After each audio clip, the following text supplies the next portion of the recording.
What is the hardest part of that ring? Austin 316 says I just whipped your ass. For the hardest part of the ring. Hello, everybody. Welcome The hardest part of the ring. Hello and welcome to episode number 79 of Hardest Part of the Ring, the podcast where four friends get together to celebrate the wonder of professional wrestling. And we're back. We took a week off. We're back together. Yay! We're not going to sing. Huzzah! Yes. Sandberg. Dun, dun. Oh, all right. Sandberg. That's what I'm working with it. What do you think? It's not going to catch on. John, you're in Bolton. I'm in lovely sunny Bolton for work. I'm currently in a Premier Inn room on my own, just in my pants. And, are you actually in your pants? Yes, I am. Well, because what else do you wear in a hotel room? I can't wear my work Yeah, I'm with stuff. you on that. Like, what else am I going to wear? A robe? It's a Premier Inn. They don't supply a robe. Yeah. That's You bring your true. own. I'm not bringing I have to bring my bloody pod stuff with me. There's no room to bring my bloody robe. That is great commitment. Amazing. So you've literally packed your microphone, your laptop and everything just for this? Yeah, I think the people I work with think, wow, that guy comes prepared for one night in Bolton. Yeah. Did you bring a little The suitcase? name of your autobiography, One Night in Bolton. Well, I'm very impressed with your commitment to the pod, and it's good to have all four of us back on the pod. And after our short break last week, obviously the week before that, we talked about Smackville. Deary me. And we did some G1 chat. Seems like an age ago, Smackville, doesn't it? Yeah, it does. It really does. This podcast, though, we're here to talk about one of the big four WWE pay-per-views because we're going to talk about SummerSlam 2019. Before we get to that, though, we should very quickly mention that we're doing a live show. Hey! Woo! I'm sure you all know about it by now, but we are performing. We are appearing, definitely, at the London Podcast Festival on September the 8th, which is a Sunday at 2 o'clock. We're doing a mashup podcast live show with the guys from Tuesday Night Jaw. I say the guys, Matt Richards even. He is bringing along a team of wrestling personalities, and we're going to do People a quiz who for know them. about wrestling. Yeah. How novel. Let's hope so anyway. We've started writing the quiz. We've started putting some rounds together. We had a meeting on Sunday just to talk about it. And, Pod yeah. meeting. Didn't you set up like a project management spreadsheet or something, didn't you? I've got Trello set up with stuff assigned to just myself at the moment. I love it. Absolutely love it. Do you know Maybe what we'll I've get started to realise with a lot of our admin chat on these podcasts is that you, me and John love admin. Like, we're really into it. And then Brett has just sat there basically like, and I'm going to draw the pictures. Yeah. And everyone's like, yeah, man, you do you. As little admin as possible. In fact, no admin. That's me. Yeah. The best thing about planning the podcast was the live show even was like, so you do this round and you do this. And then we were like, and Brett, you could just draw some nice pictures of me. You don't really have to say anything if you don't want to, because we know you don't want to. I'm amazed that we've got 2 years of podcasting out of you, if I'm honest. Yeah, I am too. Anyway, people will be able to see Brett's face at the very least. That's always weird when you see people you listen to on podcasts actually see what they look like, because you always have this image of what they look like in your head, and then you see them like, oh my god, those guys are rough. Yeah. I mean, to be fair, I don't think their expectations have been set very high for me, because in the first episode, Adam described me as the Kevin Owens. I would say, that's very true. Kevin Owens is a good looking guy. I suppose. I don't think he was meaning it as a compliment. I won't.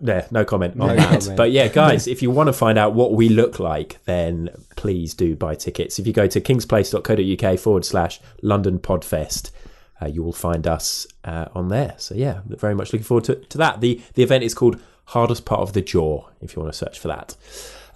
One more thing before we get on to SummerSlam. This is obviously going to be a lengthy pod because there's lots to talk about. We've got some G1 chat coming up later on.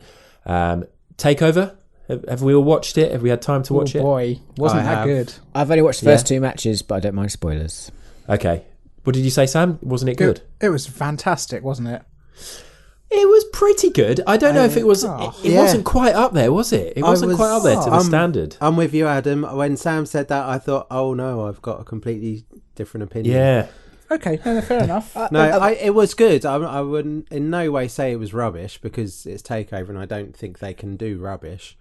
but it wasn't as good as some of the others. Okay, yeah, that's absolutely fair enough. I don't think it lived up to the to maybe the previous Takeover Brooklyns that used to be in the SummerSlam weekend, but I still think it was good. I enjoyed the main event. Yeah, the EO Candice match was killer, I thought. That was that great. was really good. That was match of the night for me. I loved that match. Yeah. And the kickoff match with Undisputed. And the Street Profits. Yeah, that was really good. That was I'm getting more impressed solid. with the Street Profits, and They're amazing. Yeah, they've definitely improved a lot. Montez Ford, he is going places. Just so charismatic as well. I want to see Velveteen versus Montez Ford, just because the athleticism in that match would be obscene, because they're both like freak athletes. Yeah, they could do like an elbow drop and a frog splash meeting in midair, like 10 foot above the ring. That'd be amazing. With 10 foot Street- above the ring. Yeah, With the Street Profits, I get a little bit of a the Rockers vibe. Like one of them is definitely the Shawn Michaels, and one of them is definitely the Marty Jannetty. Oh, that's harsh, that is considering harsh. the route Marty Jannetty has gone in more recent years. That is not very nice. But yeah, I just think that they have such high standards, and that main event was by far and away like the least favourite of the three matches that those two have had. That final stipulation, it was Oh, didn't I enjoy liked it. What I was the loved final that. stip? They basically had a cage come down that was covered in weapons. yeah. It was covered in I weapons. love Do you remember that, that Dean Ambrose match that they Yeah, had? the the silent match, silent. was it? It was like that. It was all set up with all these things tied to the fence, and it was all just so choreographed. And I didn't like Yeah, it. that's weird, because the Jericho one was rubbish. Yeah. Oh. I mean, it wasn't awful. It was. I'd prefer to watch those two just wrestle. I think. I think the thing is that they may have exhausted the wrestling side of things. I don't know. Yeah. Well. Yeah. Yeah, I also Anyway. not to diss a match that I thought was going to be epic. I did not love the Pete Dunne, Velveteen, and Roderick. I think maybe my expectations were too high of that match. It was quite messy at times, wasn't it? Yeah, it there just was wasn't a few like- little errors. All of them have killed it on all takeovers. So I just thought this was going to be more.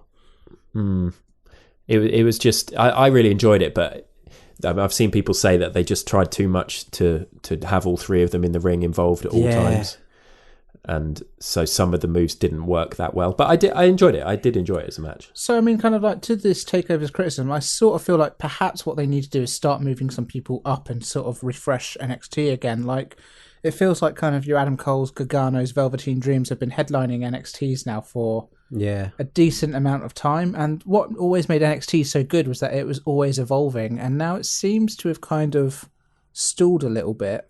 I wonder if the talk of a possible TV deal for NXT is the cause of that, because they want big names to draw people to watch the TV. Maybe. Yeah, plus John, they're going to 2 hours, aren't they?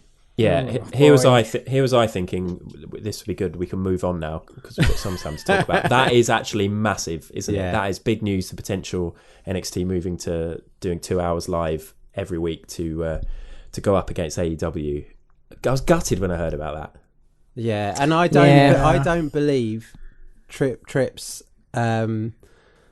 his waffle at all about it's AEW going against them because NXT always gets released on a Wednesday night sort of thing. Like, do me a favour, it's blatant counter programming from them.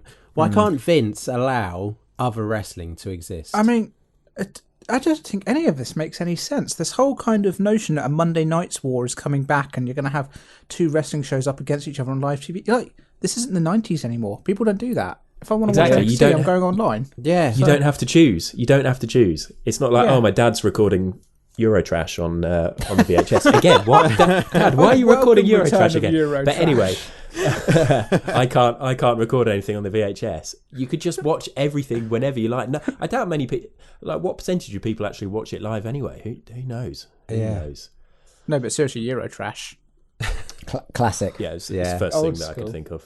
I love it. Let's move on. Let's have a quick break, and then let's talk about SummerSlam 2019. That was a funny opener. Ah, fuck, I wanted to mention the Slipknot theme. Oh my god, I love that song so much. It's in my bangers list already. In your bangers list. Oh god, I've got such a soft spot for Slipknot.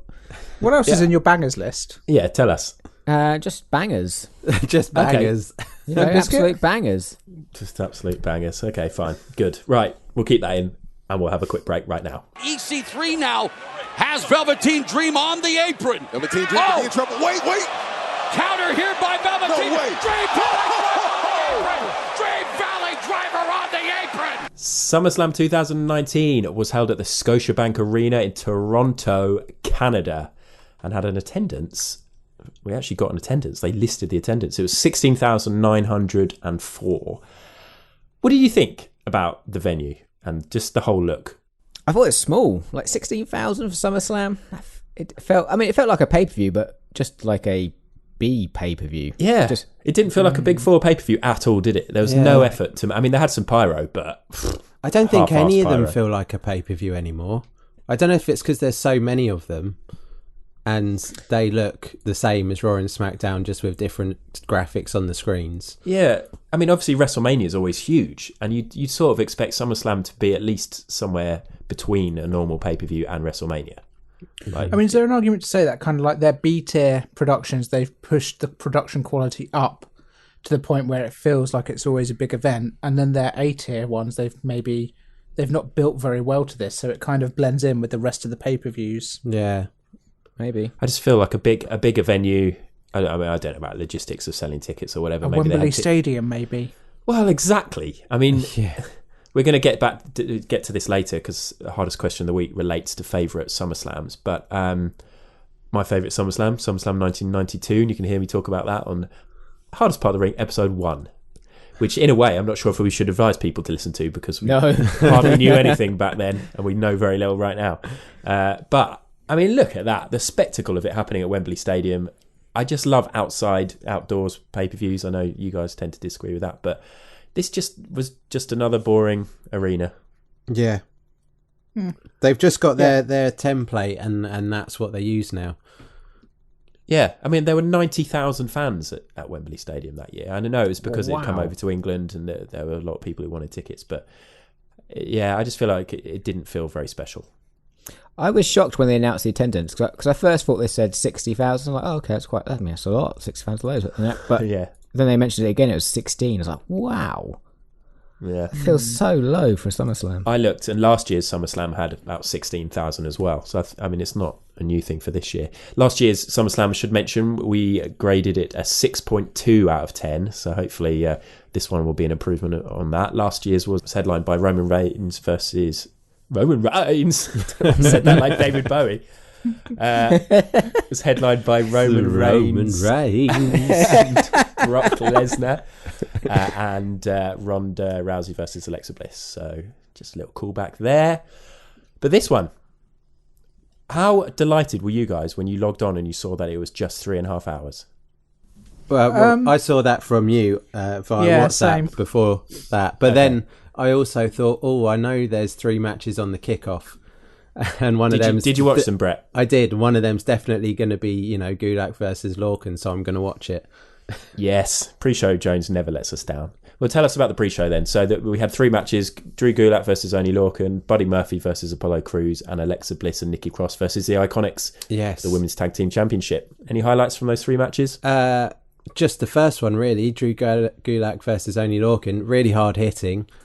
Which was good, almost like a New Japan match at one point, but then it was just too short.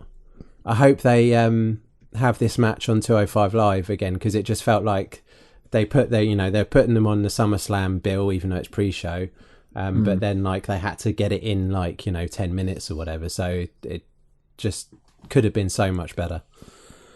Then Buddy Murphy, Apollo Crews, Eric Rowan. I think that matchup only existed so that Eric Rowan could attack Buddy Murphy for dobbing him out to Roman Reigns.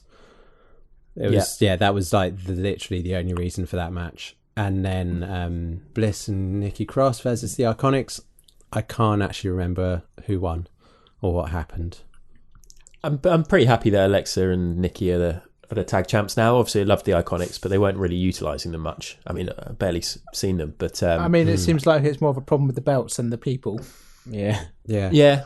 I like what Alexa and Nikki have been doing, though. You would never have put them together in a million years, and I think they're really making the best of it. But the main card, Sam, would you like to read it? Yeah, let's do it. So we started off with Becky Lynch versus Natalya for the Raw Women's Championship. We then went on to Goldberg. Sound enthusiastic about this. Okay, sorry. Let's try again. We then went on to Goldberg versus Dolph Ziggler. And then we had AJ Styles versus Ricochet. I want you to be that enthusiastic about each match, but go up a notch for each match. I'm going to start again then. He's going to be passed out by the time he gets to the main event. We all want to hear this. Right. We first started off with Becky Lynch versus Natalya. We then went to Goldberg versus Dolph Ziggler. After that, we had the United States Championship, AJ Styles versus Ricochet. Following that, we then had Bayley versus Ember Moon for the SmackDown Women's Championship. Oh my! Then we had Kevin Owens versus Shane McMahon. Halfway Following through. that, we had Charlotte. Oh my god! We had Charlotte Flair versus Trish Stratus, Kofi Kingston versus Randy Orton, Bray Wyatt, The Fiend versus Finn Balor, and finally Seth Rollins versus Brock Lesnar. Wow, you peaked at Charlotte and then... Yeah. I couldn't get past Charlotte. It was hard. Charlotte. Brilliant. Interestingly, this is the first WWE pay-per-view since SummerSlam 2014 that has consisted purely of singles matches. Oh, good fact. No tags, no triple threats. Also, no Roman as well, which is no weird. Roman. Yeah, no Roman, no Daniel Bryan, no Braun Strowman. And I think, in a way, we've got to give WWE some credit here because they could have easily crammed them all in and had a 4.5 hour pay-per-view. Yeah. And I wouldn't have been surprised, but they didn't. So I'm very happy. Just wait. Clash of Champions is going to be 4.5 hours. Yeah, Clash of Champions. Ooh. Anyway, Clash of Champy Johns. Champy Johns, Clash of Champy Johns. One of the best draft rosters that we've ever had. Key matches, we are going to talk about Charlotte Flair versus Trish Stratus, Finn Balor versus Bray Wyatt, and then Seth Rollins versus Brock Lesnar as the sort of three with the most talking points, we believe. And then we'll do our best of the rest, worst of the rest, pick a star performer, and give the pay-per-view a score out of 10. So let's start off with what is probably my match of the night, Charlotte Flair versus Trish Stratus. Were you guys, when you saw Trish Stratus's promo earlier on in the night, probably one of the most wooden scripted promos I've ever seen, were you worried about this match, or did you always think it would be good? I thought she came on pretty well. She was pretty natural in that promo. Really? Yeah, I didn't think the promo was that bad. Yeah. Oh, I thought it was really bad. I thought it was clear like she'd learnt her lines. Like consummate professional. Yeah, that's a bad thing. She learnt her lines. Yeah. Do you guys remember that Kalisto promo where he didn't know what he was saying and just kind of ran off? Yeah, okay, fair enough. I'm probably being harsh, but I did make a note as I was watching that. I was like, God, that was a wooden promo. But I probably shouldn't criticise stuff like this when we're about to do a live event. Back to the match, though. Trish Stratus, bravo. She was great, wasn't she? Amazing. Like, so fast. Like, and this was a really stiff match. Like, Charlotte beat the shit out of her with those big boots. Yeah, it was a proper match. That was the key thing. It wasn't like any of the other legends returning against, existing superstars. This was a proper match. Like she could just come back to the main roster as far as Do you know I'm what aware. though? Like, a lot of this actually makes sense because Trish Stratus and Lita very much came up through wrestling in a time when they had to be basically brilliant to stand out and to get further than just being eye candy for Vince and Jerry the King Lawler. So kind of it stands to reason that these are kind of athletes who have kind of looked after themselves and kind of taken a real pride in their art, as opposed to perhaps the Goldbergs of the world. Throwing shade at Goldberg. Yeah. Matt Riddle, the hardest part of the ring. Yeah. Actually, Goldberg's in amazing shape. He looks incredible. Yeah, he does. Yeah, I'm going to regret that when he spears me. Anyway. Great chest hair though. Yeah, I love a see wrestler very with a often. chest hair. Like, Do you? it looks cool, I think. Like David Starr, Goldberg, more chest hair. Shawn Michaels. I don't think Yeah. you'd like to wrestle a wrestler with chest hair though. I don't know. Keep you warm. Yeah. I think Albert goes to the extreme. He was too hairy. Oh, Killian Dane. Oh, Killian Dane's very hairy. Yeah, Killian Dane's too hairy. Imagine a match between Killian Dane and Albert. It'd be like a pair of stickle bricks. And do you know what it should be? Winner shaves the loser match. Oh, yeah. Like a that hair Loser match. shaves the That would take shoulders. long. Anyway, Brett, as the hairiest member of this podcast, what did you think of this match? I have to say, I was a bit worried about it early doors in the match. It started off, I thought, a little bit sketchy, but it definitely built. And I did feel like I was like, at first I was perhaps being a bit harsh on Trish, because I thought, she did seem like a bit rusty, and was getting into the match. But obviously, because she doesn't wrestle week in, week out like the others.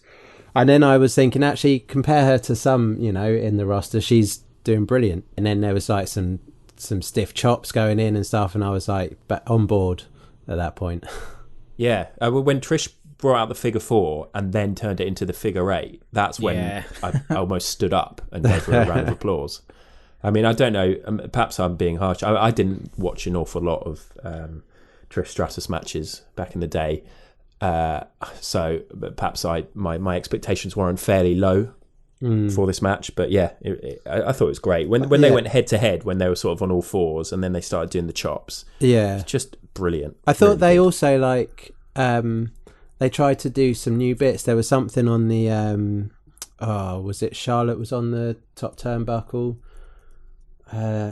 Damn it, I can't remember. But there was just something that I hadn't seen, and it looked like they were trying new stuff as well. Yeah, in they were quite a each big, other up there. Quite a big match. They were trying like something different, which was good to see as well. Like, it wasn't like, let's just do my hits, or let's just stick with this. She's still trying to bring out something new. The most important thing about this whole match is that the right person won. Yeah, totally. You can't. It doesn't make any sense for kind of legends to come back and beat the shit out of the current roster. It just devalues the product. Yeah, completely. I can see where that's going. The big issue with that Raw reunion as well, where they just made the old guys look really good and made the new guys that we're meant to be watching week in and week out look shit. Yeah, and this match, they didn't make Trish Stratus look weak at all. They gave her a great showing. It was fantastic to see. It was brilliant. Yes. Like you said, a stiff match. And we should obviously say once again that Charlotte is just one of the all-time greats. I think she will go down as one of the all-time greats. Oh, She's totally. just Definitely, phenomenal. Definitely. And like going on Sam's point, this sort of did what, if you're going to have a legend come back and have a match, it's to put over the current star. Yes.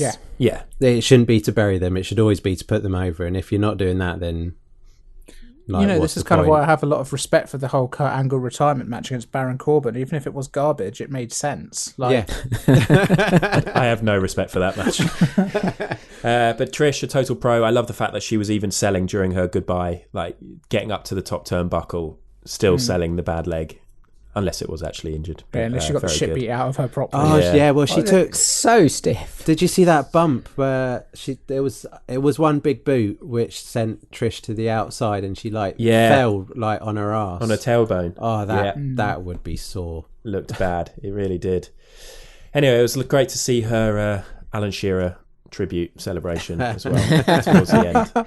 Really respect that. I never knew she was a Geordie or a magpie or whatever. It's such a limited joke, isn't it? Yes.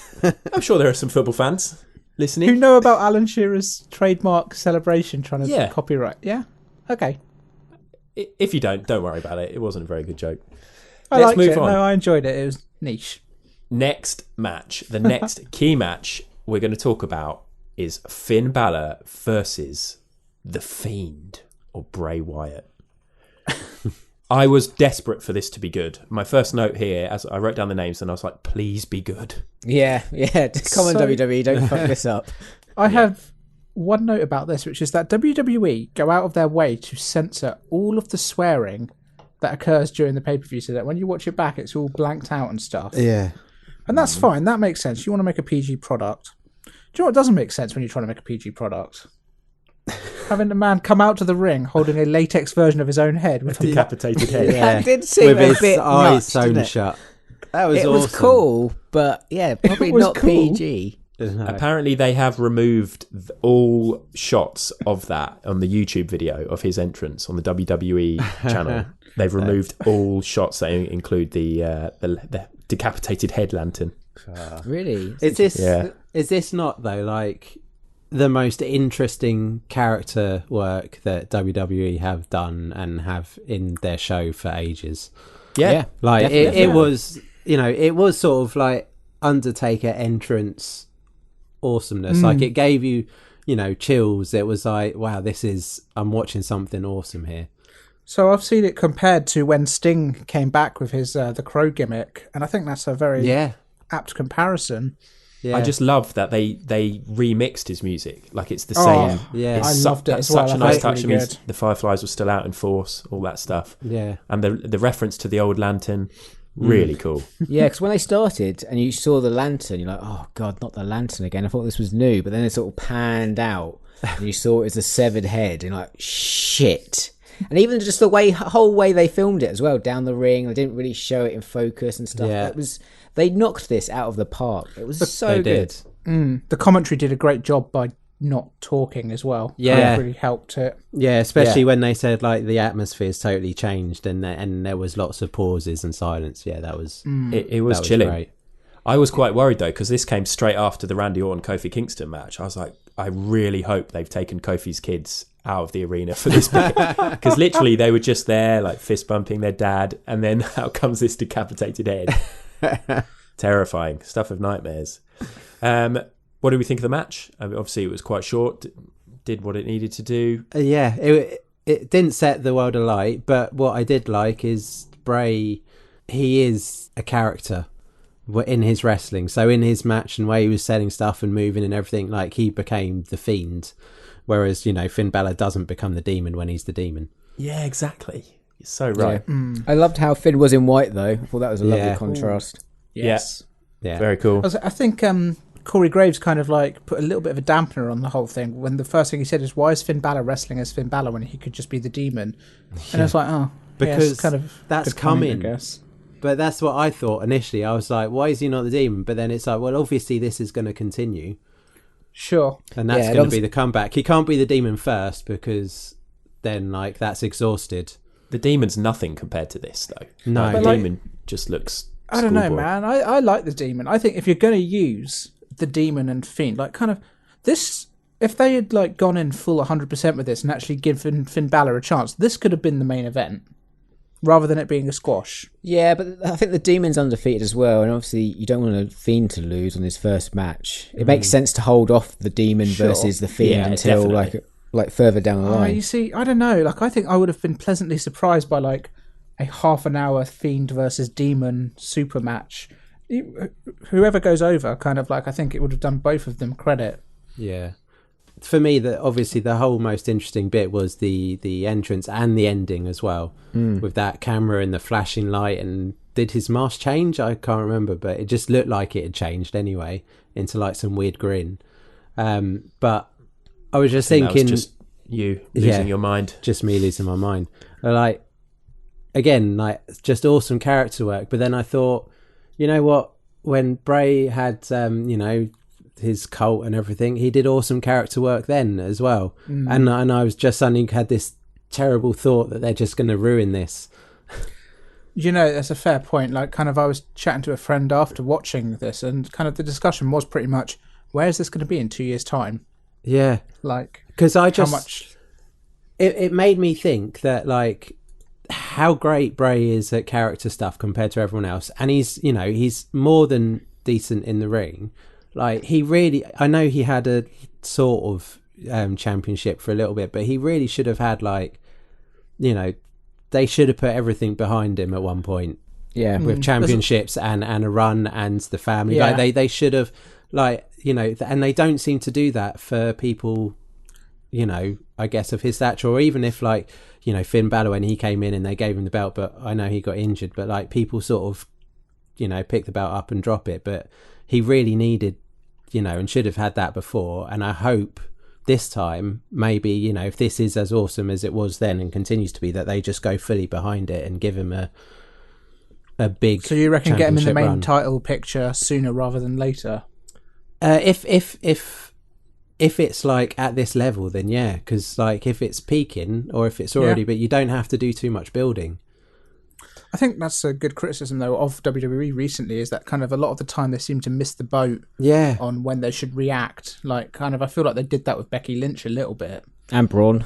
and Braun. And Braun, yeah. I mean, they nailed it with Kofi. And, Yeah. you know, that's paid dividends. Like, he's had nothing but good matches up until SummerSlam. And that was totally like a moment decision. That wasn't in their Yeah. planning Yeah, at yeah. all. You know, that was an injury. Let's get Kofi in, and then it just skyrocketed. So, like, you know, when something gives people that chills, like, you know, double down on it.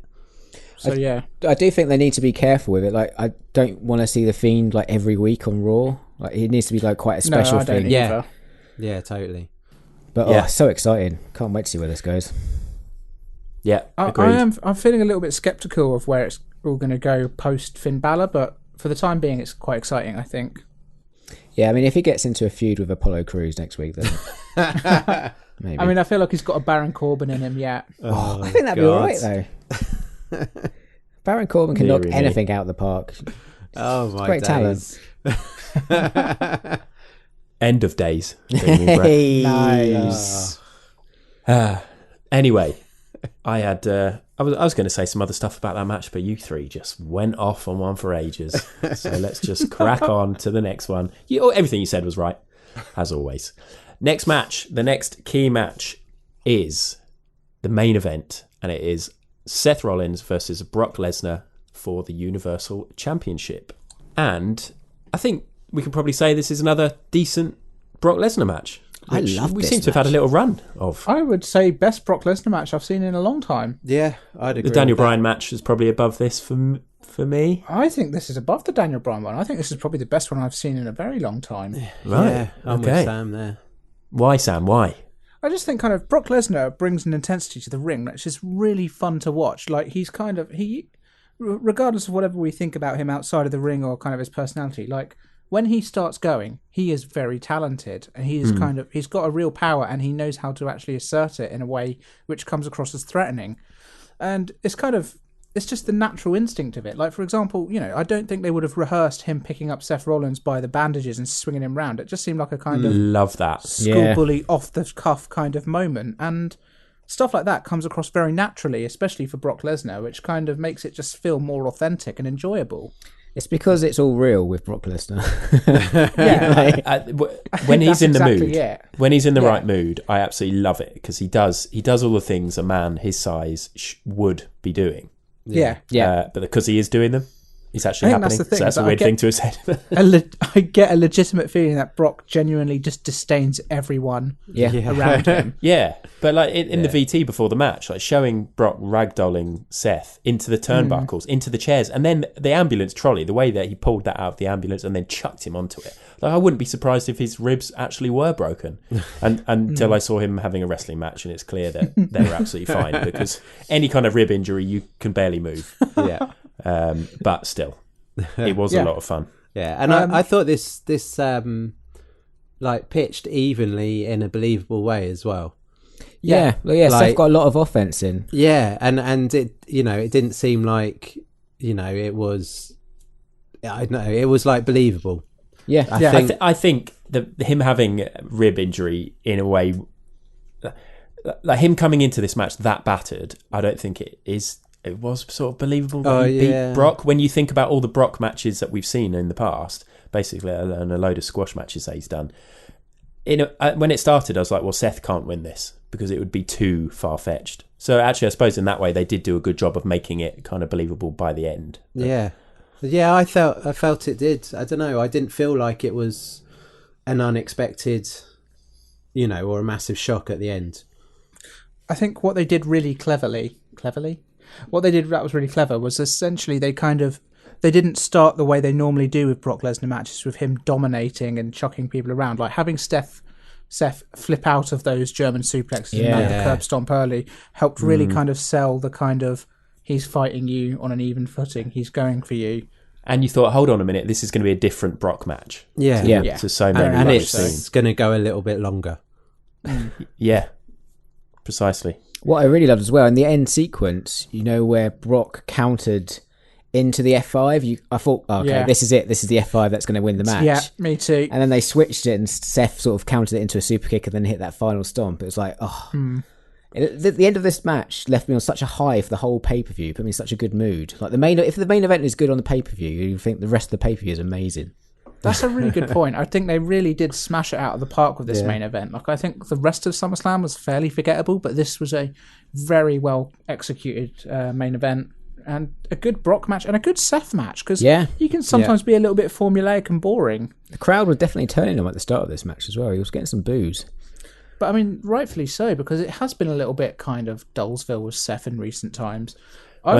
He's clearly the guy that the company are going all in behind as well, since Roman's been in and out and that kind of thing. Yeah. The fact that he's got the relationship with Becky, and I think obviously the crowd do tend to think, hold on a minute, they're pushing this guy. But I think this match gives him more credibility now that he's beaten Brock twice. He is the Beast Slayer. And I mean, come on, that frog splash from the top rope through the table is beautiful. Oh, yeah, I know, guys. I'm having this match and my ribs are really bad. What move shall I do now? Shall I do the move that puts 100% of the impact onto my ribs? Yeah, why not? Do you know what, actually? It was very interesting. It's very much a weekend for injury wrestling storylines. You kind of had that with Seth Brock. You had Ricochet, AJ, and then you had Jay White, Ibushi. Yeah. There's a lot of, injury-ridden stories going on at the same time.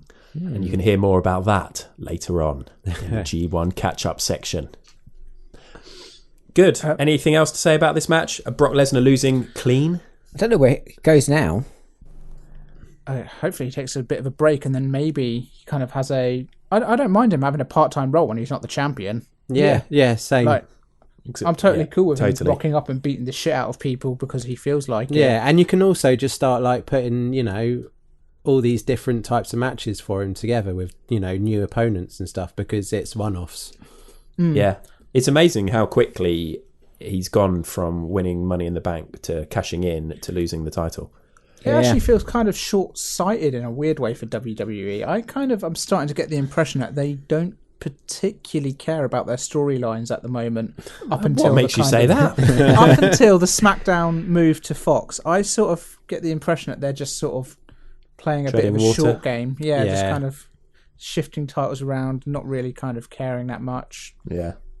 Anyway, let's move on and go to our best of the rest. We've done the key matches. Now we're going to pick one thing each from the pay-per-view. It could be a match, could be a moment that we particularly enjoyed. John, do you want to go first?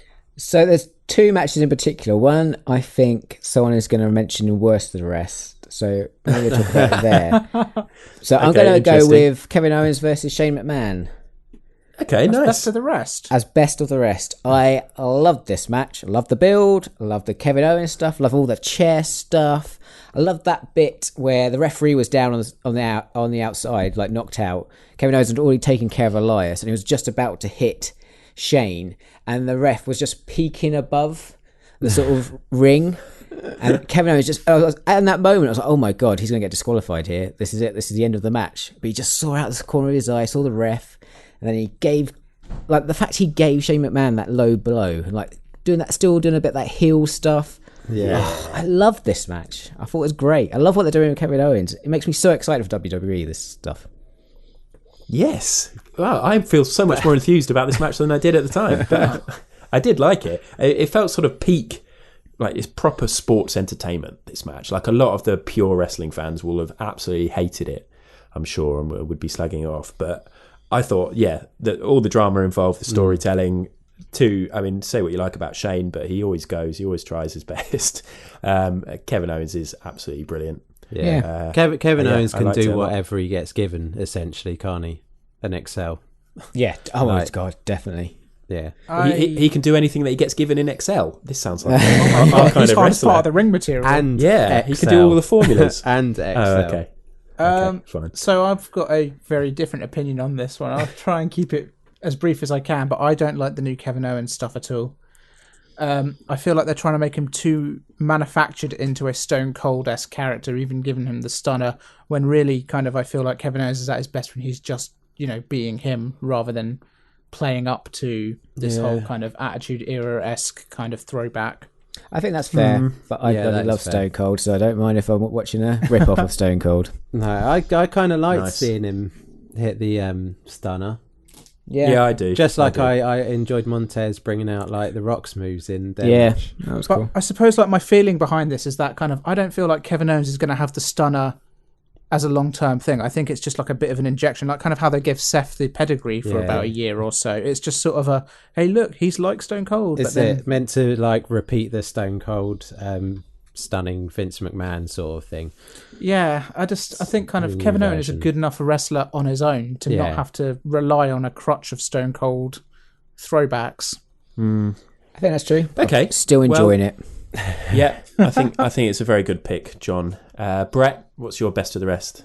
I'm going to pick a moment rather than a whole match, and it was Ricochet stepping over the OC to get to AJ Styles. Oh, yes. That was very impressive. Yeah, I've never that was. seen that and before. They nailed Stepping it. stones. Yeah, absolutely nailed it. Perfection. That must be quite like they were having to really engage their cores when he was doing that to make sure they don't just like crumple onto the ground. I mean, I'm still convinced that Ricochet actually flies. I mean, that one-legged he's like flick Crouching top Tiger, off the Hidden top Dragon. rope he did with just one leg. That was incredible. That was. The man's insane. He is an amazing man. Yeah, good shout. Sam, best of the rest? I was hoping we could talk about Brett's one a bit longer. Just Yeah, go on. because I don't have anything. But the match itself, I mean, or just Ricochet? This is supposed to be best of the rest. Why are you starting with a sigh? I'm sorry. I like Ricochet's ring gear. Yes. Okay. Let's talk about Ricochet's ring gear. Let's talk about Nighthawk. Nightwing. Sorry, Let's talk about. I got it right in the text. You did. Why do you like it? Oh, it's all right. It's different. Okay. Quality. Absolutely quality. No, I like Buy the OC tickets at for the our moment. live show, kingsplace.co.uk. No, I kind of like the ring gear generally for this pay-per-view. Kind of everyone brought something different, but Did you see Alexa Bliss's, the Buzz Lightyear stuff? Buzz That was Lightyear. cool. I didn't. No, that's cool. I was just wondering, do WWE with their like wrestlers ring gear when they're like so blatantly copying something, do they have to pay any royalties for that? Yeah. Because like point. they had, the straight Wolverine with Johnny Gargano, and then like you say Nightwing, and Alexa Bliss's was like, it's almost like Disney probably designed it themselves. Alexa Bliss is previous with this though. In NXT, she used to have Iron Man gear, and she used to have Freddy Krueger gear. Oh yeah, she did have Ooh. the Freddy Krueger gear, didn't she? I saw somewhere that a fan had actually designed the Buzz Lightyear costume for Alexa Bliss like a year ago or something, and then she had decided to actually have it used and gave props to the fan. Look great. I don't know how that's true that cool. is, but Looks pretty cool. great. But yeah, I wonder how that all works because Yeah, there's an homage, and then there's like, copying. I think it's fine, isn't it? They're not obviously. I mean, Alexa Bliss it obviously isn't Buzz Lightyear. I think she Sure. spends enough money at Disney. 'Cause I think she's always there. Where is Nia Jax at the moment? Injured. Huh. I think she might be back soon though. Probably. I don't know if I want Nia Jax back though. If I'm honest. it's a bit harsh. I mean, she's not even on this pay-per-view. We're now slagging off Nia Jax. Anyway, Adam, what was your best of the rest? My best of the rest was I'm actually going to go for like a collection of moments because I thought a load of the backstage stuff and promos they did were brilliant. So Street Profits and then Ric Flair joining them was brilliant. Great to see Ric Flair because obviously he's had some health issues and hasn't been appearing that much. Or when he has been appearing, he's just very much been sort of standing there. Or being Nice to beaten see up him by out. Batista. Yeah, well, I mean, yeah, but it's nice to see him getting involved and doing his woos. And as we've said, the Street Profits are just absolutely brilliant. I love the whole Nikki Cross gags that they've been doing. And then the other backstage stuff, New Day doing their promo, Xavier Woods' braided hair, interesting. Lovely. But New Day doing their promo, and Drake, them saying that Drake is there with them, and Drake Maverick coming out dressed as a hip hop star. I thought that was amazing. When was that? I've missed that. In between like the first and second match or something like that. And here's another thing that you guys may well have missed because I know you like to save time when you're watching the pay-per-views and you often fast forward through I think I know what you're about to say, and I the did foreign watch this. the Yeah. international Yeah, announcers. this bit was good. yeah I saw it Carmella and too. R-Truth being, who were they? Dwayne Gretzky Shania Twain. and Shania Twain. Yeah, That and was Dwayne so Grexley. Good. And did you hear Renee Young saying, "Your girl looks cute, Graves," about Carmella, which I thought was interesting. I heard some interesting backwards and forwards on this one. I heard Renee Young saying she likes to go out for a drink on a Sunday. Corey Yeah. Graves saying you're a drunk on the weekends, and Renee Young just like, really? You're accusing me of being an alcoholic. Yeah, those two. Wow. They Snippy. cut each Yeah. other close a lot. I mean, Yeah. wasn't there one thing when Renee said, "Oh, I think that chip on the shoulders turned into the Grand Canyon." Obviously, not quite the right reference because the canyon is a canyon and not a mountain or whatever. And then later on, Corey was like, "Oh, I'm still trying to understand that comment." It's like, let it go. Yeah, Let those it two go. are having feud of the year at the moment. Yeah, they are. But yeah, I just thought the 24/7 championship stuff, it's so good. And I'm just amazed that Rockstar Spud is getting this much airtime and he's doing so brilliantly with it. It's mental. I've got to be honest, this makes a lot more sense now as to why he was dressed the way he was during that foreign announcer Yeah. table bit, because I didn't see that first promo and I was just like, oh, okay, I guess that's just the way he dresses. You should look out for it because it was very funny. So that's my best of the rest, all that stuff. Moving on to worst of the rest. Knuckles. Okay. Go on then, Sam. John, no. Okay, Sam, go on. You've cracked your knuckles. You're ready for this. Let's talk about Kofi Kingston versus Randy Orton. Oh, this is going to be mine as well. Really? Okay, no, that's fine. You can have that. Let's talk about any of the other matches on the card. Let's talk about Goldberg, Dolph Ziggler. Okay, let's talk about that. Because I've got some dear. feelings about that match. So, I've got mixed feelings about it. I have to contrary to my previous comments, Goldberg is in amazing shape. Yes. I want to throw that out there. I feel bad. His spear is absolutely amazing. Oh yeah, the totally. one in the match Yeah, the first one was Whoa. like, Yeah. best spear I've Hefty. seen in I don't know how Snap long. him in two. Yeah, he's a train. Yeah. Why the fuck is Goldberg back for one night only to just dick all over Dolph Ziggler? What's the point? Because He's Saudi trying Arabia, to isn't claw it? back some Yeah. credibility after his match in Saudi Arabia with Undertaker. Taker's Just like had Taker his, had his yeah. match. Yeah. So hopefully that's it now. But what about Dolph? I mean, what about? No one cares about Dolph. Yeah. Dolph doesn't care about Dolph. Dolph gets buried all the time. It's not like he had any momentum Yeah. that has now been stopped. If he was Universal Champion at the time, then sure. Yeah. But he I just want to came out start with a the feud with Unbury God knows. Dolph campaign. Although I wanna have to say that Dolph, like, being broken on the floor and getting the microphone and like taunting Goldberg those times, I found that entertaining. Do you know what? Actually, I thought that was cool. really I thought good. that I was like so that because it was good. different. Yeah. The fact on the third time is like, I thought you were going to be a real man and do like a fight on the floor.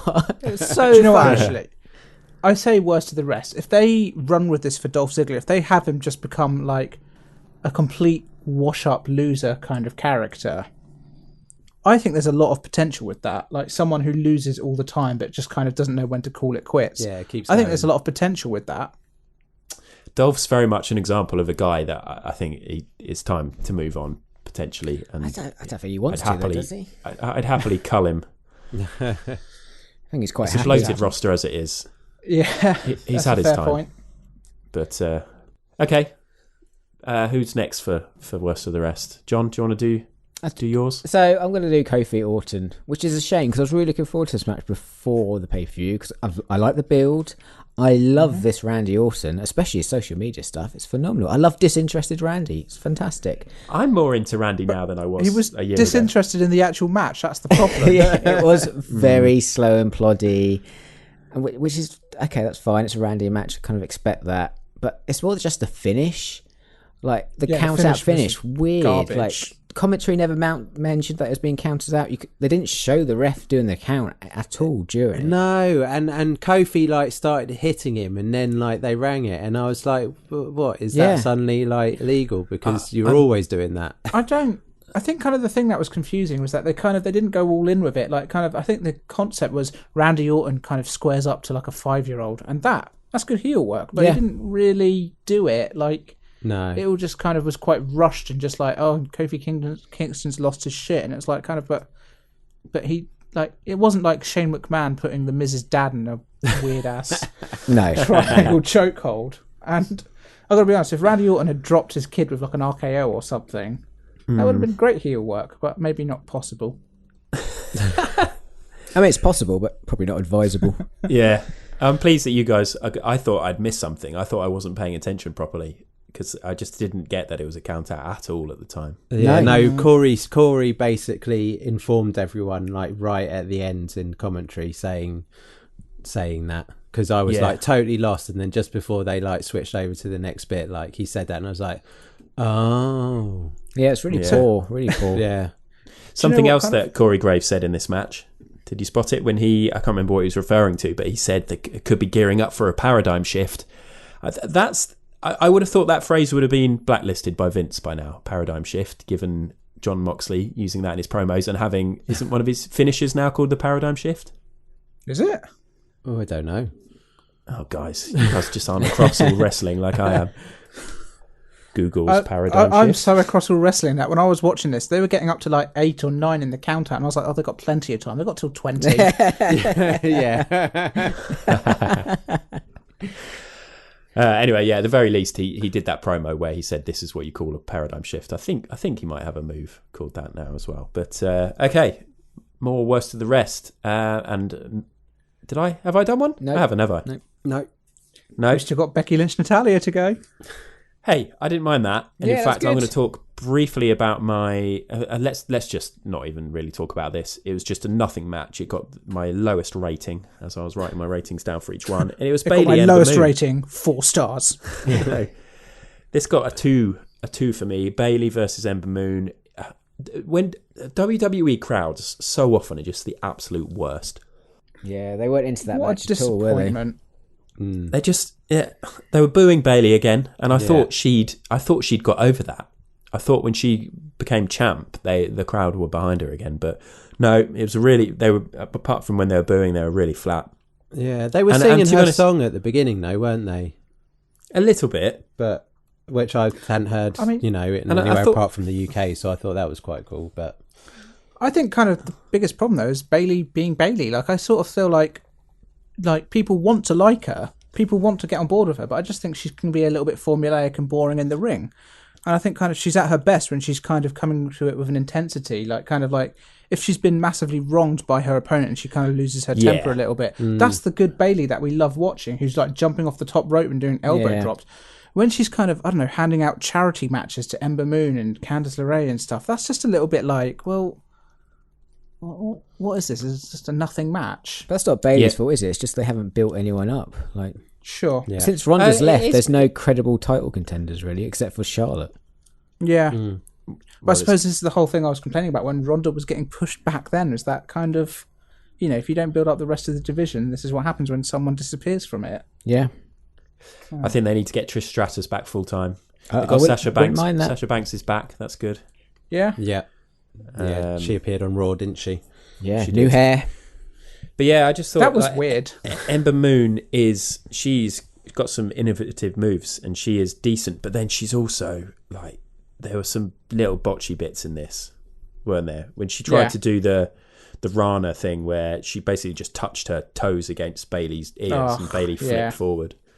But yeah, let's not spend any more time with that. The finish was good though. Okay, let's spend some more time on it. Bayley to belly off the top rope was good. That was it. Nice finish. Yeah, no, you're right. That was pretty good. Okay, star performer now, where we all pick out our performer of the Has night. Brett done the worst of the rest? No, I thought I was going to get away with it. Brett, so sorry. Sammy Snitch.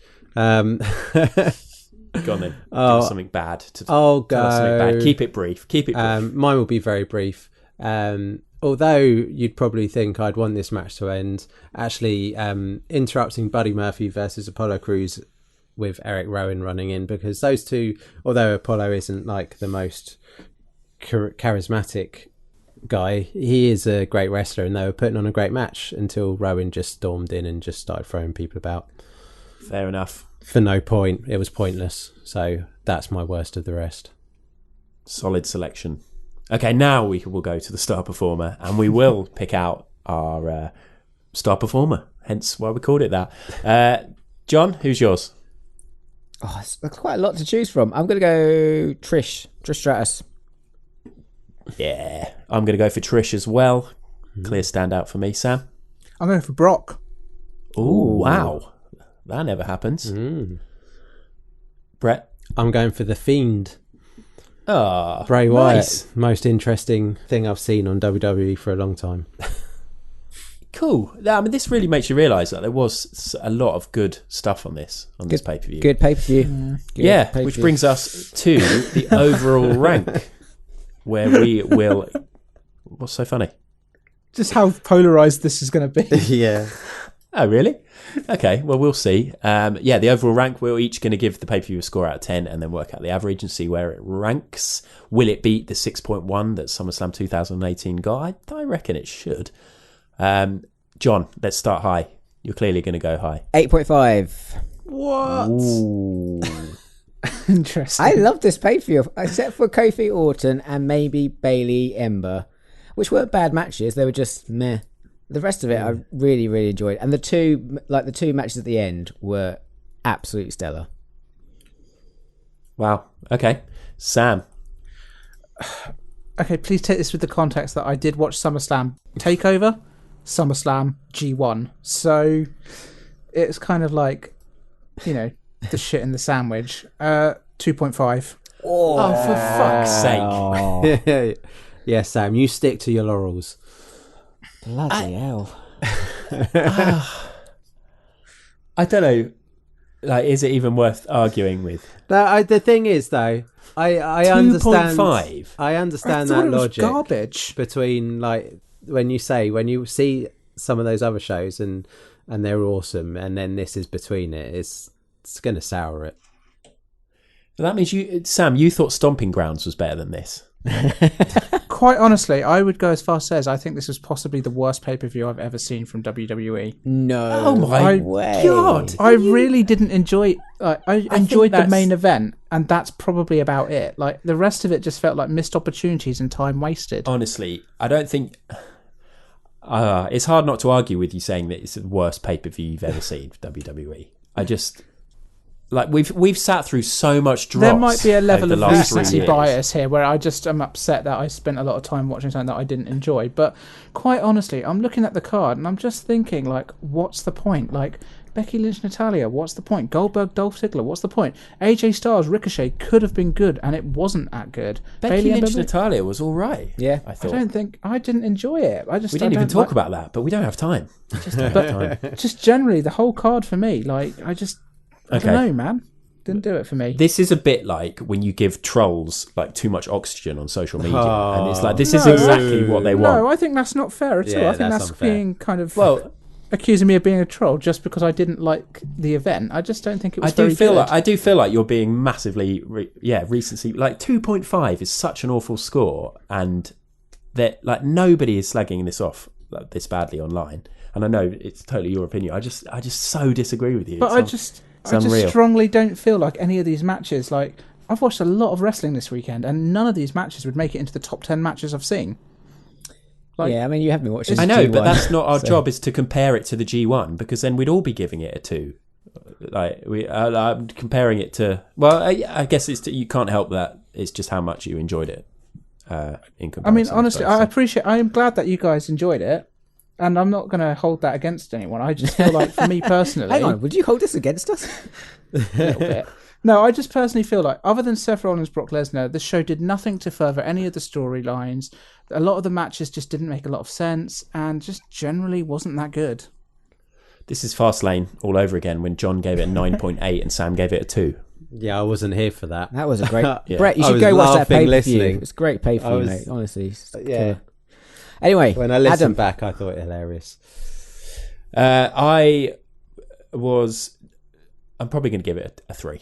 I was going to give it. I was thinking about giving it an 8 at one point, and then I thought the fact that it's SummerSlam, and it really didn't feel like SummerSlam. Like I think it felt like a really good, solid pay-per-view. So I'll give it a 7.5. It didn't feel like SummerSlam. That's one of my main criticisms. Should have been a bigger deal. Brett. So I'm going to give it, because I haven't managed to catch up on G1 at all, so it's not got that negative against it, but I'm going to go 6. Ooh. Okay. Because I thought there was some good moments in it, but I didn't think any of it was, none of the matches were great or compared to other stuff. Adam, what did SummerSlam last year get? 6.1. So this has got 6.125. Oh, it's an incremental So improvement. there we go. It's an improvement on last year's SummerSlam. Guys, I'm wrong. I've just checked. It got 6.2 last year. Oh, well, then you know what? They need to step up their game. WWE slide. Oh dear. Well, it wouldn't be hardest part of the ring without some sort of controversy. If we all gave it 7 out of 10, it would be very boring. And I think the listeners love it when we nearly come to blows. So, blowy? Anyone? I mean, this time last year we were chopping each other. Maybe we just need to get it out of our system again. Yeah. Do you know what? I think that's the main problem. Our tradition of meeting up for the big 4 pay-per-views has just gone to shit. Yeah. WrestleMania I watched with John by myself. SummerSlam we didn't even try and arrange anything. Hey, look, What's happened to Survivor us, guys? Series is coming up, and that's usually the sleeper hit pay-per-view. I always find Survivor Series. Can't wait for all the Raw invasions angles that we're going to be seeing. Anyway, positive. Let's go to some listener comments. Balor chin first into the hardest part of the ring. Right, listener comments. I asked for this quite late, so we've only had a couple. But Carl Luckhurst said, I thought it was average. The Fiend entrance was the best part and the subsequent match, but that was 3 minutes of the show. Rest was skippable again. Also disappointed it didn't feel like one of the big 4, i.e. no special stage, and even the fact that it was shorter than normal. 2.5 out of 10. Yeah, agreeing with Sam there. Yeah. I should get people to start giving their ratings, and then, yeah, we'll see. Loserweight said, a decent show with some good but no great matches. Every main roster pay-per-view this year has had better stuff on it. He said the best spot was the finish of the AJ versus Ricochet match. The best moment was the Fiend, obviously. The best match was Brock losing clean in his best Universal title match. Totally agree with us, which is why he's listening and sending in comments. He said, other highlights, I find Dolph's new deluded, ranting, flailing fish gimmick genuinely funny. Yeah. Kevin Owens handing over the chair, then giving Shane a stiff ball shot and a thumbs up was great. Yeah. And Trish being good and still better in the ring than several current superstars. And then he says, I'm reading all of this. Usually when people send loads of tweets, I don't tend to read them out, but basically because Loserweight tends to concur with, if not all of us, then most of us. Yeah. He's getting it all read out. He said, on the other hand, Bayley and Ember should be amazing, but it wasn't given enough build, heat or time. Kofi going nuts is a good narrative and flaw for him to overcome, but the story and double count-out finish was not told well. And finally, whispers, Becky is a pretty average wrestler. Ooh. I think we all kind of know that she's not great. Like, none of us think she's a great wrestler, do we? I think she's really No, good. no. Well, I always used to get say that because you guys used to disagree with me, but I said I did change in the essence that now she's brought this new attitude and this more striking sort of game to it. I think she's improved. I'm not getting on this boat with you guys. I can't. Which boat? Because we're on 2 separate little dinghies at the moment. We are at the moment. We're getting further and further apart. I'm not in. I'm on your boat, I'm not in Sam. camp average Becky. Which boat are you on? I'm in camp good Becky. Yeah, me and Sam are in that boat. It's a good boat. Although we're in separate parts of it for good SummerSlam, bad SummerSlam. Yeah. I'm in the water holding onto the door, and John's on the door, about to give me the heart of the ocean. Heart of the Ocean. does Oh, that I mean? see. That's a Titanic reference. Yeah. Oh my No? god! Oh, It's going to get romantic, and then one of you's going to die. Anyway, yeah. One of you's going to drown. G1. I'll be doing Bolton in a second. Hey, we're going to talk about G1 in a minute, but first we're going to extend this pod for even longer than's necessary because we've got hardest question of the week. Question week. So the question this week was, as it's SummerSlam, can you tell me your favourite SummerSlam ever and why? And we had a few good responses to this. Will Superkick says, although I should say 1992 for the Brett versus Bulldog match at Wembley. Will, just a little side note. I forgot to say, wasn't Brett the not Brett the Hitman Hart, obviously not, he's Canadian, but wasn't British Bulldog from Bolton? Oh. I don't know. He was from Manchester at one point, then it changed to Leeds. I don't know where he I know was he's actually from sort of Lancashire. Is that why you're there? I John? haven't seen a blue plaque yet. I'll keep looking though. I mean, Going it's up. been my investigation has just been at the Premier Inn. Yeah, scroll it up on the wall. Right. British Bulldog. British was here. Bulldog did a poo in this toilet. Anyway, sorry, back to you, Will Superkick. Although I should say 1992 for the Brett versus Bulldog match at Wembley, I also remember SummerSlam 2000 as being fun. The last few years have had some good or great matches, but too long an event to make it great. Yeah, not actually that positive, that one, Will. Harbinger PW, professional wrestler, of course, the Harbinger era Nix, says SummerSlam 2000 always stays with me the most. First ever TLC match was mind-blowing. Road Dogg dry humping X-Pac was a little less mind-blowing. And a WWF title match between The Rock, Triple H and the home wrecker Kurt Angle. Absolute gold. I watched that gif the other day of Road Dogg getting in on X-Pac. And then he says also Steve fucking Blackman versus Shane O'Mac in the greatest hardcore title match ever. MJ, You Total Cult, says 1989. First wrestling I saw ever and still has a couple of cracking matches on there. The Josh and Stu wrestling podcast say 2001. Hardy versus RVD in a ladder match. Some of Jericho's most memorable trash talking in the build up to the match with Rhino. And Angle versus Austin. And Rock returning to win the WCW title. Oh, and the theme was Bodies by Drowning Pool. Oh, classic. That's rest what we're in going out peace. with on that podcast. Yeah, and then Gihan's World says SummerSlam 92 because I was there. Wow. Lucky. SummerSlam 92, I've already said it, 100% my favourite. John, have you got a favourite? I don't really have much of an emotional connection with SummerSlam, but... Sounds like 2019. No.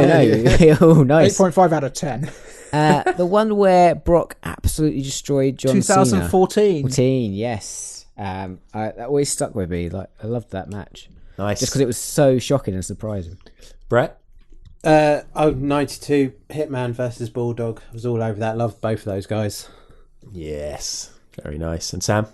I'm with John on this. 2014, Brock Lesnar destroying Cena. That's a legendary moment. Don't remember anything else on that card. Good stuff. Nice. Some nice memories there. Right, let's do a very quick G1 roundup after this short break. G1 roundup. Right, Sam. Firstly, I think we all need to give Sam a massive congratulations because you have watched every single match of the G1 whilst holding down a full-time job. Yeah. Actually, done. the job stuff may be going away at some point. Sooner rather than later. Yeah. How was it watching every single match? It was hard. Yeah. There was a lot going on. Rewarding? Generally, I would say 80% of the matches were fucking amazing. I really enjoyed them a lot. Good stuff. Do you want to give us a quick rundown of how the tables finished and the final? Yeah, so final lineups. Block A had Kota Ibushi winning the block over Okada, with kind of everyone else following up on 8 points apart from Larch Archer on 6. Block B had Jay White winning on 12 points. Goto, Moxley, Naito on 10. Everyone else on 8. Overall, very good G1. Maybe kind of like the final perhaps wasn't the best it could have been. They went through a bit of an injury angle with Ibushi, Jay White, but I think Jay White is fast becoming top heel in that company. He's doing a really good job with it as well. Are you going to big yourself up? Because didn't you call that as the final like a couple of months ago? But I've already done that on the text. That's all I need to do. Yeah, but the listeners don't hear. The listeners don't read our texts. Yeah, but I'm worried that the listeners will think back to last week when I said I think it's going to be an Okada Jay White final. Oh, well, a couple of months ago, Sam predicted the actual final. Yeah. However, biggest talking point I think from G1 final was actually Kenta. Yes. Kenta in a pre-tag team match turned heel, took out Tomohiro Ishii, joined the Bullet Club, and then beat the shit out of Shibata. Yeah. Well, actually, Shibata beat the shit out of him, and then all the Bullet Club beat the shit out of Shibata. Finishing off with Kenta sitting cross-legged on Shibata's battered body. Is Shibata back or is that a one-off? Well, it's hard to say because he didn't really take any head bumps. Right. And obviously that's kind of the key thing with him. Yeah. But, I mean, do you know what? If you ever want to go over as a heel, beating up a man who can't wrestle anymore because of a subdural hematoma, it's a good way of going about it. It was, very, very interesting. Yeah, I saw that stuff on Twitch and I was like, oh my God, I want to watch this, but I need to catch up. The final itself was very enjoyable. I just want to give a quick shout out as well for, first of all, Tomohiro Ishii, who I think had the best tournament out of everyone. almost every single one of his matches was incredible, well worth watching. Yeah, Mr. And Consistent. match of the tournament, Shingo Takagi versus Tomohiro Ishii. Ooh. Bet that was stiff. Yeah, very, very stiff indeed. I've heard great things about that match. It is possibly the best match I've seen this year. Nice. It's on night 16, August 8th episode of G1 if you guys want to go watch that. And yeah, just a fantastic main event of an amazing tournament that I absolutely loved. Yeah. Definitely going to do it again next year. And one quick note on New Japan. After all that, they announced their Super J Cup, and we're getting Will Ospreay versus Amazing Red. Yep. That's amazing. You guys Literally. don't really seem to be that fast, but that match is going to be. I don't really know obscene. who Amazing Red is. Was he like a bad guy in the X-Men? Was he the guy with the octopus arms? That's Omega Red. He's Will Ospreay way before Will Ospreay. I'm came on excited the for scene. this. I So think it's he going to be was- very good. Yeah. Oh, big Jonathan indie Figueroa. guy on TNA. He's that Puerto Rican guy, better known by his ring name Amazing Red or Simply Red for short, currently working on the independent circuit, born on the 26th of April Simply 1982. Simply Red. Wow. Did I say Simply Red? Well, you said better known as Simply Red. I Oh, was thinking- he's better known as Mick Amazing Red Hucknall. or Simply Red, but it's like, or just Red, not Simply Red. It's not Mick Hucknall. I do like a bit of Simply Red, though. Oh, Maybe God, we should no. sing some Simply No, Red for the no, don't do outro. No, we're going out with bodies. Yeah, so what I'm really looking forward to is Royal Quest coming up in the Copper Box at the end of August, Yeah. which will be good, and I'll be Yeah. there. Oh, nice. Amazing. Yeah. Oh, you should do some little bonus pods when you're out there. No, Please, do a No. John. Take all your gear with you to the hotel. to the hotel. It's in London. Yeah. Yeah, but you're going to go and stay in a hotel. Oh, I'm coming home. No, sorry. For some reason, I thought this was happening in Japan and the Copper Box was some sort of venue out there. I'm a dick. Let's move on. It's been a long podcast. Well done. Great G1 roundup. Fantastic work. Congratulations on watching all of it. I probably watched about 5 matches. I need to catch up. And I think most of us are in that boat. Anyway, now it is time to talk about what we've got coming up next. Next week, we're due to do a rewind, which we haven't done for ages, Ooh, fun. which is quite exciting. Which John, please don't means- make us watch SummerSlam 2019. Oh, God, imagine. Straight away. Yeah, for those that don't know, rewind episodes are when we go back and we watch some classic pay-per-view, usually from the WWE Network, and then we all get to have a laugh talking about it. It's John's turn to pick, and I think you were going to go left field, weren't you, and pick something a bit different? Yeah, so it's not on the network, but it is on YouTube. Okay. We're going to be watching Beyond the Mat, the documentary. Hell yeah. Wow. That's cool. Yeah. I can't wait to see that Jake the Snake scene again. Oh my god! The great thing about this documentary is it's funny, it's sad, it's got heroes, it's got villains. It's The only problem we have there is that obviously we have our structure for our rewinds for I can like, make the it different work. categories. But yeah, John, okay, you get planning. Get on your Trello project management system and plan this episode. But we'll be back for that next week, and we'll be asking you guys for your memories as well. So have a think about that, and feel free to watch it in the week, so you can maximise your enjoyment of this podcast. Brett, if people want to get in touch or buy stuff, what do they do? They can email us at hardestpartofthering@gmail.com. They can catch us on Instagram, Facebook or Twitter. We are at hardestpartpod, and they can check out hardestpartofthering.bigcartel.com for any merch. And now we also have, you can buy tickets to the live show that we are doing, which is kingsplace.co.uk/London Podfest. Yeah, brilliant. Sunday the 8th of September, 2:00 in the afternoon. Please come on down. But until next week when we're back for our rewind, it's goodbye from me, Adam. Goodbye, Sam. 1, nothing wrong with me. Goodbye, John. 2, nothing wrong with me. Goodbye, Brett. Do I have to say 3? Nothing wrong with me. Yes, you do, Brett. Come on, you got this. I did it. Okay, Adam, finish yourself. I don't really know what's next. 4. I should have guessed. I didn't know either, I guessed. 4, nothing wrong with me. That was the hardest part of the ring. Yeah, that was weird. Yeah, That was fucking weird. weirdo. That was the hardest part of the ring. Goodbye. That is the hardest